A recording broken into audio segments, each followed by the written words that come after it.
எனக்கு எப்படி சொல்றதுன்னு தெரியல. ஆனந்தி வந்து one of my part of my life. வந்து நான் என்னைக்குமே என்னால விட்டு குடுக்க முடியாது. இன்னைக்குமே வந்து என்னால விட்டு குடுக்கவும் முடியாது. ஏன்னா இப்போ இன்னைக்கு ராம் சார் கால் பண்ணாலுமே ஆனந்தி தான் மென்ஷன் பண்ணுவார்.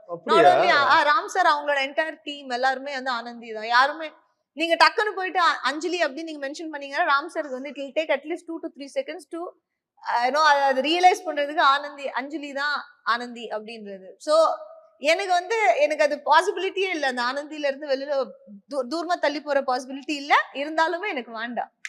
You are our divine piece of God. Yes, and I want to be that one forever.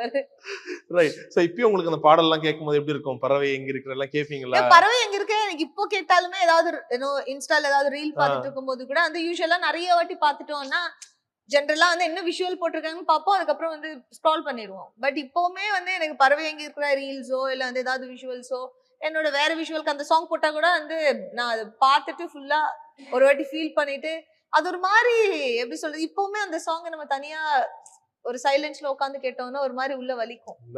ஒரு மாதிரி அது நூல் பிடிச்சி இழுக்கிறன்னு சொல்லுவாங்கல்ல அந்த மாதிரி ஒரு பெயின் இருக்கும். அது கரெக்டான அது அது இதான் என்னன்னு தெரியல. பட் அப்படிதான் எனக்கு இருக்கும்.